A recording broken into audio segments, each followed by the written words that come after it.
I've had the iPhone 15 Pro Max for more than a month now. This is an amazing, stellar device. I'm going to share with you guys my thoughts and opinions about the 15 Pro Max, but I want to start off with this.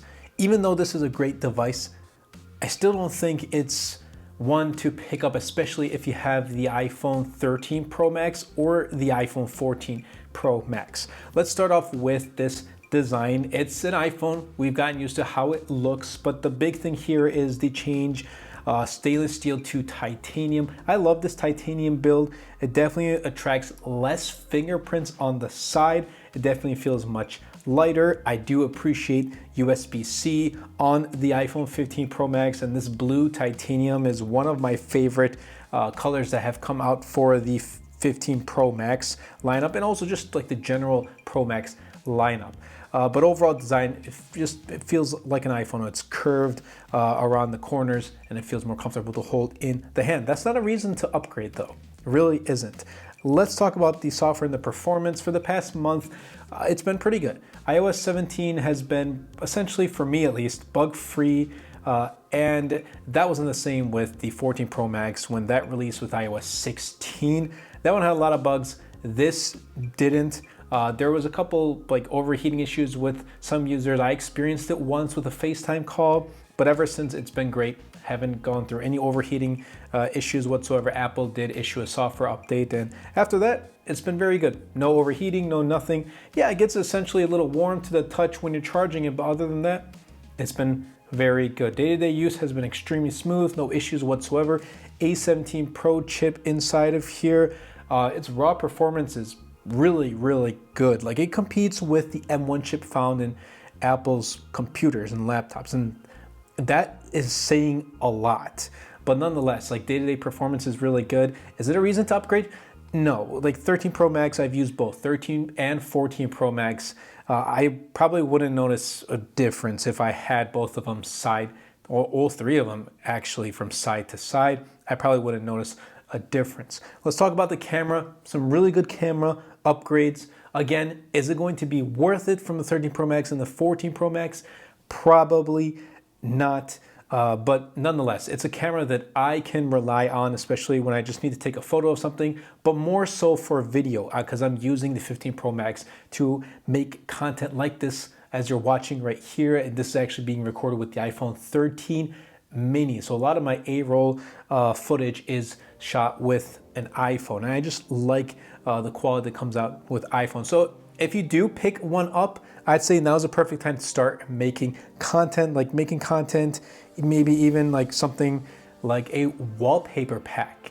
And this one I made with the iPad mini with Procreate, but it works well with a lot of my different Android devices. It's called Vortex, and it goes really well with the latest iPhone. I'll be leaving a link in the description down below, and it really does help out the channel a lot. Anyway, let's move on to battery. I want to talk about the battery life and share my experience about that with the 15 Pro Max. So I had stellar battery life with the 13 Pro Max. Like, that was the best iPhone battery life I personally have ever had. And 14 Pro Max last year was pretty bad. 15 Pro Max, it's in between. Like, it's better than 14 Pro, but it's not as good as the 13 Pro when that came out. But I can tell you this, with each and every update that Apple has issued with iOS 17, like iOS 17.0.2 and all that stuff, it's been pretty decent. Like, I'm getting around 6 to 7 hours of screen on time, and I am a heavy user. Now, what does it mean to be a heavy user? Like, I pick up my phone and I'm essentially doing everything from phone calls to browsing the web to texting to taking photos and videos, watching YouTube videos, playing Call of Duty, content consumption. Everything I'm doing on here, sending emails.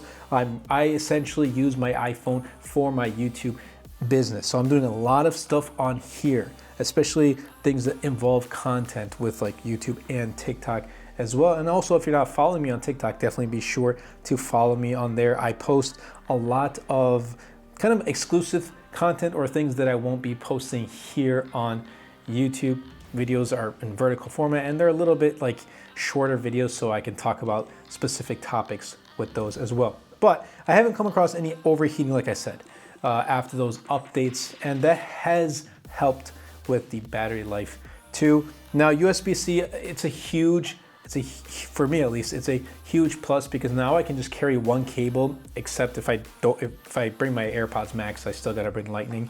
But other than that, like if I'm just going out for the day, like if I'm going to work, I bring my USB-C cable. It's gonna charge my MacBook Air, it's gonna charge my Android device, it's going to be charging my iPhone 15 Pro Max as well as my USB-C earbuds. So there's that. And AirPods Pro, I have MagSafe, and you know, I don't really charge those with Lightning because they're MagSafe. And this also has MagSafe too, so I still use MagSafe very frequently, especially like when I'm heading to bed. I have a MagSafe charger, I just pop it on there and I'm all set to go. But battery life has been very good. It's been very promising. It's not the best, and it's not a reason to upgrade. And I want to end things off with the price. Price is a very important factor for many consumers who are looking to pick up the latest iPhone. And I know we're getting towards that season where many are going to pick up a new iPhone. And pricing 256 gigs, $11.99 is the base. They got rid of the 128 gigs. It doesn't start at $10.99 anymore. It starts at $11.99, but for 256 gigs. So essentially, Apple axed that base 128 gig with the Pro Max lineup and just went all in with 256. You can get a 512 gig model for $13.99 and a 1 terabyte model for $15.99. It's really up to you. I have the 256 gig model right here. I think it's perfectly enough for me. And even though I use this to record lots of YouTube videos, it still really is more than enough for me. Maybe next year I might go for 512 if I do want to start recording 4K content, maybe 8K one day. Who knows, even though this doesn't really have 8K support, but I hope Apple does add it very, very soon. Now, final thoughts with this. Overall, great device. But overall, I think it's an incremental upgrade, especially from the 14 Pro Max, but you can even argue the 13 Pro Max. I truly think we've hit a point with smartphone upgrades year over year that are very incremental. And I kind of think that's an okay thing. Like, we don't need to have massive upgrades every single year. We don't need to have massive design changes every single year. Like, the chipset inside of here is really powerful anyway. If you do pick this up, it's going to last you easily 5-6 years. Like, that's how good devices are nowadays, even if you're looking for an Android device. Now, if you have something like the 12 Pro Max or older, that's when you're going to start to notice like the significant upgrades in the camera department, in the battery life department, even in display, like day-to-day use. Phenomenal display. But if you have a 13 or 14, it's just like the closer you are to the latest model, the less upgrades you'll see, and the less it's going to be hard to the more it's going to be hard to justify that upgrade. So yeah, 14 Pro Max, 13 Pro Max, if you have them, I'd say hold on just a little bit longer. But if you have 12 Pro Max or older, this is going to be an amazing, a great device. And to end things up, I didn't talk about the action button right here. That's because I just left it as the mute switch button for me. Like I used it like day one. I changed it to like the camera, and you can use it as a camera shutter button if you do switch it to the camera shortcut. But for me, I just left it as is because I've been just so accustomed to having a mute switch on my iPhone.